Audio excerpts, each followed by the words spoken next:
ब्रजेश जी, मैं एक चीज जरा आपसे, अच्छा इससे पहले भाई एक शरद पांसे साहब, आपका बहुत बहुत धन्यवाद, आप मेरे उस उच्चारण को सुधार देते हैं। कोएलिशन को आपने बताया कि भाई कोलिएशन नहीं कोलिएशन होता है। बहुत बहुत धन्यवाद शरद जी। अब मैं ब्रजेश जी आपसे एक चीज जरा और समझ लूं।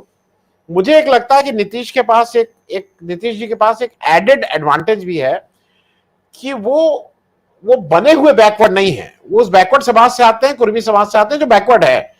क्योंकि यहां पे जो हमारे दूसरे नेता हैं, इनकी डिग्री असली है कि नहीं है, ये सही में बैकवर्ड है कि नहीं है, ये सब कुछ मतलब संदेह के घेरे में रहता है।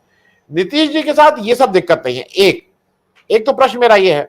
दूसरा एक छोटा प्रश्न और है, जो जो मुझे ऐसा लगता है कि आज की तारीख में एक कोई ऐसा व्यक्ति चाहिए ना जिससे आप बातचीत कर सकें, जो जॉर्ज फर्नांडिस जो जिसका आप रोल को करते थे, एनडीए के चेयरपर्सन। तो वो एक साउंडिंग बोर्ड कम से कम नीतीश कुमार हो जाएंगे। नीतीश कुमार की कोई स्टेक ना यूपी में है, ना बंगाल में है, ना वो है, तो वो एक एक कॉमन फैक्टर हो जा रहे हैं जिससे लोग थोड़ा कंफर्टेबल हैं, ये बात कर सकते हैं। सीनियर आदमी हैं, मैच्योर हैं, और पढ़े लिखे हैं, जो सबसे बड़ी बात यह है। मैं एक और चीज बता दूं नीतीश जी के का एक और वाकया। नीतीश जी बहुत सफाई पसंद है। जब जमीन पे भी सोना होता था तो नीतीश जी अपनी चादर अपने साथ बैग में लेके चलते थे। अगर नीतीश सबको जमीन पे सोना है तो वो अपनी एक चादर अलग से निकाल के जमीन पे सो जाते थे। तो वो एक एडवांटेज आपको लगता है कि ये कम से कम शुरुआत तो हुई है। ब्रजेश जी। जी नमस्कार। ये नीतीश कुमार आज जिस स्थिति में है, वो across the party north to south सभी क्षेत्रीय दलों से सीधे बात करने की स्थिति में। वो भाजपा में रह करके भी कभी दक्षिणपंथी नेता नहीं थे, तो भाजपा के साथ रह करके भी उन्होंने अपने चरित्र से, अपने काम से कभी ऐसा नहीं एहसास होने दिया कि वो किसी भाजपा की लाइन लेंथ पे सरकार चला रहे। वो सरकार में साथ थे, एक मिनिमम कॉमन प्रोग्राम के साथ थे, और मिनिमम कॉमन प्रोग्राम को बड़ी सख्ती से लागू किया। उसमें बीजेपी के साथ भी कोई बहुत रियायत नहीं बरती। तो जब वो बीजेपी के साथ थे तब भी उनका दूसरे दलों के नेताओं के साथ बातचीत और रिश्ता अच्छा रहा। आज जब वो साथ नहीं है तो निश्चय ही उनसे उम्मीदें लोगों की बढ़ गई, और वो शुरू से बात करते रहे हैं कि हमें जमीनी हकीकत पर लोगों को एक साथ जोड़ने की जरूरत है। वो हवाई कोई बात नहीं कर रहे थे। इसीलिए शुरुआत से विपक्षी एकता में उन्होंने कांग्रेस को पूरी तवज्जो दी, क्योंकि वो जानते हैं कि कांग्रेस के बिना विपक्षी एकता की बात करने का भी कोई मतलब नहीं। कल की बैठक में आपने देखा होगा, राहुल गांधी अपना एक बड़प्पन दिखाते हुए जिस तरीके से दूसरे नेताओं को कुर्सी देने की पेशकश की थी, लेकिन चूंकि वो जानते थे कि आज सब कुछ प्रतीकात्मक होगा, यहाँ पर प्रेस कॉन्फ्रेंस में भी उन्होंने जोर दे करके अपने बगल में बीच की सीट पर राहुल गांधी को बिठाया और एक मैसेज दिया कि राहुल गांधी हमारी इस एकता की महत्वपूर्ण कड़ी है, उसको किसी को बिसराने भूलने की बात नहीं करती। वो हमें आदर दे रहे हैं, अपने ही पार्टी के बड़े नेताओं को आदर दे रहे हैं, कुर्सी दे रहे हैं, ठीक है, लेकिन राहुल अपने आप में विपक्षी एकता की एक धुरी है और उनको पूरी तवज्जो मिलेगी, चाहे उसकी प्रक्रिया संचालन जिसके हाथ में हो। और कम से कम अगर वो क्या नाम है, क्या हो गया, एकदम से भूल गए आप? चलिए आगे चलें। हाँ, मैं इस तरह का जिस तरीके से चीजें चल रही थी उनसे दिखाया उन्होंने कि मैं चीजों को जोड़ सकता हूँ।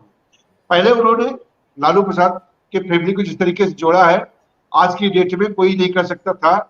जिन हालात में वो सरकार बनाए थे, जिन हालात में उससे अलग हुए थे, आज उन्होंने नजदीकी और वो भरोसे के साथ सरकार चला पाते, लेकिन उन्होंने चलाया। उन्होंने अखिलेश यादव को भी पूरी बातचीत में रखा हुआ है, केजरीवाल को भी पूरी तरह बातचीत में ले आए हैं। और जो दो अभी आप पार्टी का जिक्र कर रहे थे आप, आंध्र प्रदेश से और जो है उड़ीसा से, जिनको सदैव माना जाता है कि वह फाइनली इंतजार करते हैं जब रिजल्ट आ जाता है, सरकार एक गठित हो जाती है, अपने पार्टी और अपने प्रदेश के हित के हिसाब से अपना गठबंधन रखते हैं। खास करके उड़ीसा के बारे में कहा जाता है, उड़ीसा ने कभी किसी केंद्रीय सरकार से पंखे की वाली पॉलिटिक्स नहीं की। वो कांग्रेस टाइम में भी कांग्रेस के साथ थे और आज बीजेपी के टाइम में बीजेपी से साथ है। क्योंकि वो सिर्फ प्रदेश के लिए काम करते हैं। अगर ऐसे में किसी तरीके से नीतीश कुमार उड़ीसा से पटनायक जी को विपक्षी एकता में खुलेआम ले आते हैं, चुनाव के पहले जोड़ देते हैं, तो इसका एक व्यापक असर जाएगा और उनका संवाद करने का तरीका निश्चय ही, मुझे लगता है आज की कांग्रेस के बड़े नेता भी नीतीश कुमार के साथ संवाद रखने या उनके माध्यम से अपनी बात रखने में कहीं असहज महसूस नहीं करेंगे। कम से कम केंद्रीय नेतृत्व तो उनका, मुझे ऐसा लगता है, हो सकता है कोई चुनवैया नेता कभी कुछ दाएं बाएं बोल जाए, लेकिन केंद्रीय नेतृत्व पूरा नीतीश कुमार को महत्व देगा और नीतीश कुमार वह भूमिका जो आप कह रहे हैं हरकिशन सिंह सुरजीत वाली भूमिका बखूबी निभा पाएंगे, ऐसा लगता है। क्योंकि जो धैर्य, राजनीति में धैर्य बहुत जरूरी है, खास करके जब दुश्मन बहुत चालाक और कपटी हो। आप सामान्य लड़ाई में तो धैर्य कर सकते हैं, लेकिन सामने जब दुश्मन बहुत चालाक और कपटी हो तो धैर्य बहुत महत्वपूर्ण होता है, क्योंकि धैर्य ही ऐसे लोगों को एक्सपोज करता है।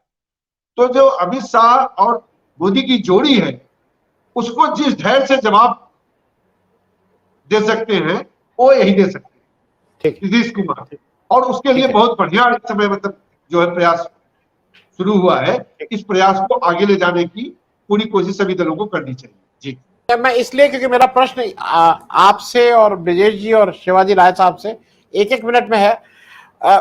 मूल प्रश्न यह है कि हम सब लोग विपक्षी एकता की बात कर लें, कोई एकता की बात कर लें, मामला तो उत्तर प्रदेश में तय होना है और उत्तर प्रदेश में केवल और केवल अखिलेश यादव जी को निर्णय लेना है। जैसा आपने कहा कि खड़गे साहब अगर यहां आते हैं तो वो वैक्यूम केवल प्रदेश स्तर पे नहीं, भी कर्नाटक में, राजस्थान में, पंजाब में, गुजरात में, मध्य प्रदेश में, छत्तीसगढ़ में, यहाँ पे उसके वोट आते थे भाई, कहीं 10%, कहीं 12%, कहीं 14%, इस तरह। आज वो वोट नहीं है, वो वोट वो खाली हो रहे हैं, वो उनको समझ में नहीं आ रहा है कि हम किसकी रहनुमाई में हम पीछे पीछे चले। काशीराम जी की मृत्यु के बाद भी वो वोट आते थे, लेकिन आज वो उसमें बहुत ज्यादा गिरावट आई है। मैं इस ब्रजेश जी आपसे शुरू कर रहा हूं, उत्तर प्रदेश को आप बहुत 1-2 मिनट में करिएगा, क्योंकि समय करीब समाप्त हो चुका है, करीब करीब में 1-2 मिनट में। उत्तर प्रदेश में आप क्या देख रहे हैं, विपक्ष क्या करेगा अखिलेश जी की अगुवाई में? उत्तर प्रदेश का केस एकदम डिफरेंट। उत्तर प्रदेश में बीजेपी अपने सभी राज्यों की तुलना में ज्यादा मजबूत है, लेकिन उस मजबूती के पीछे उसका स्थानीय नेतृत्व है, और स्थानीय नेतृत्व की केंद्रीय नेतृत्व से नहीं बनती है, हमेशा जग जाहिर है। तो लोकसभा चुनाव में कैसे काम करेगा, इसके बारे में आकलन बहुत आसानी से 2 दूनी 4 नहीं लगाया जा सकता। बीजेपी की ताकत कहीं से उत्तर प्रदेश में कम नहीं हुई है, लेकिन वह ताकत मोदी की ताकत से नहीं बढ़ी है। अब वो योगी की ताकत से बढ़ी है, और योगी की ताकत लोकसभा चुनाव में कितना बढ़िया परफॉर्म करेगी या कितना खराब परफॉर्म करेगी, इसका अंदाजा लगाना थोड़ा टिपिकल है। ठीक, वाइस वर्सा जो अखिलेश यादव जो है वह स्थानीय चुनाव में ज्यादा प्रभावी होते हैं, लेकिन लोकसभा चुनाव में वो कितने प्रभाव डाल पाएंगे, क्योंकि लोकसभा चुनाव के वो सिर्फ एक सहायक होंगे, वह कांग्रेस की भूमिका में नहीं होंगी। तो वहां भी अखिलेश की थोड़ा प्रभाव घटता है।